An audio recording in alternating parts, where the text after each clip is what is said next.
Okay, so I hope that you all have jotted down a prediction on how you think our two poems are going to be different. One is called Pond in the Summer, and the other one is called Pond in the Winter. So we're going to go ahead and read the two poems now and discuss how they're different.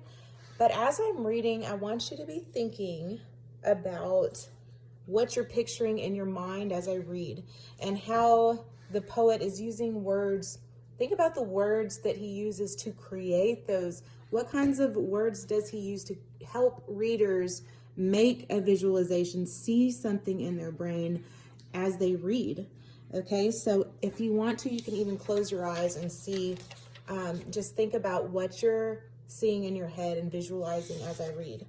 Okay, so our first poem is Pond in the Summer. Okay. Okay, so Pond in the Summer.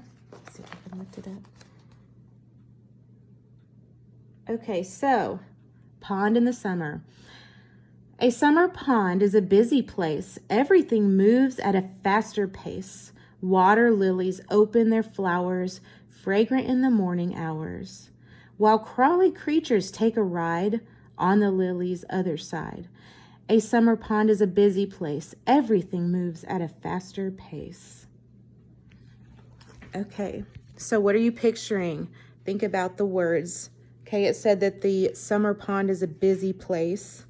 And I wanted to point out too that that's repetition, because did you notice that the first line of the poem is, a summer pond is a busy place.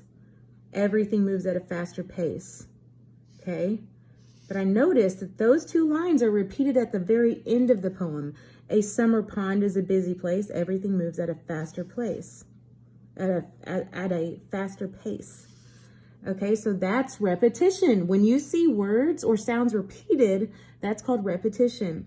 I also saw rhyming. It says a summer pond is a busy place. Everything moves at a faster pace. Water lilies open their flowers, fragrant in the morning hours. So place, pace. They end in the same sound, so they rhyme. Flowers, hours. While crawly creatures take a ride on the lily's other side. So ride and side, those are rhyming words. And the repetition again, a summer pond is a busy place. Everything moves at a faster pace. So there's rhyming words again. So some words that help me have pictures in my mind.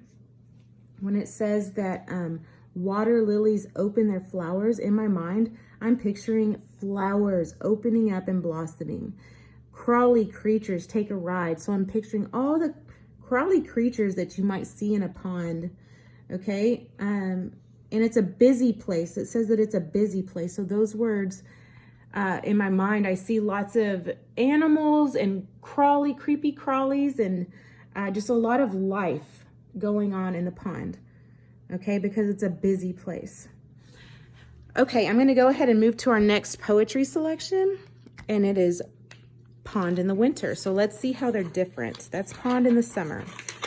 My marker bled through the poem. Okay, that's okay.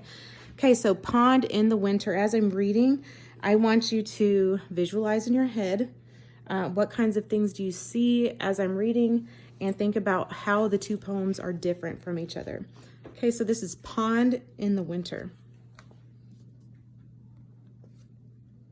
Okay, so Pond in the Winter, or Pond in Winter. Frozen pond, blanket of snow, little sunlight, food supply low.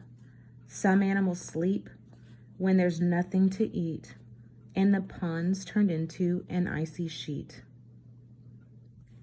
Okay, so already in my mind, I'm thinking, that sounds sad, right? It says, frozen pond, blanket of snow, but then it says little sunlight. And when I think of little sunlight, in my mind, I'm visualizing gray skies, and it seems kind of sad. Gray is kind of a sad kind of color. There's little sunlight, and sunlight is happy. in my mind. So that's what I'm visualizing, kind of a sad place that's frozen with not a lot of light. And then it said food supply low. So I'm thinking there's not a lot of food for the animals to eat here. It says some animals sleep when there is nothing to eat. So some animals, I know from my background knowledge, and because we're learning so much about animal adaptations, that a lot of animals they hibernate through the winter. They don't, because there's not enough food for them to eat. So it says some animals sleep, meaning they're hibernating because they have to stock up on food before winter comes so that they can make it through the winter because there's not enough food. So that's kind of sad. There's not a lot of light. There's not a lot of food. And then it says, and the ponds turn into an icy sheet. So the words that the poet is using in my head creates kind of a sad image. And that's different from the first poem, because the first poem, Pond in Summer, it said that the pond is a busy place. Everything is moving at a fast pace. There's flowers opening. There's crawly creatures that are taking rides.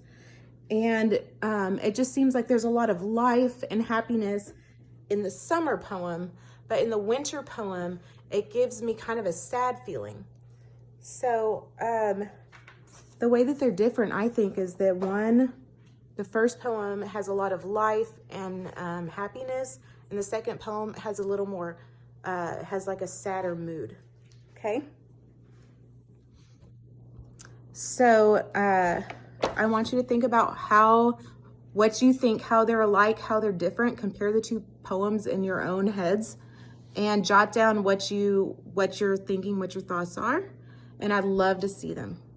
See you guys tomorrow.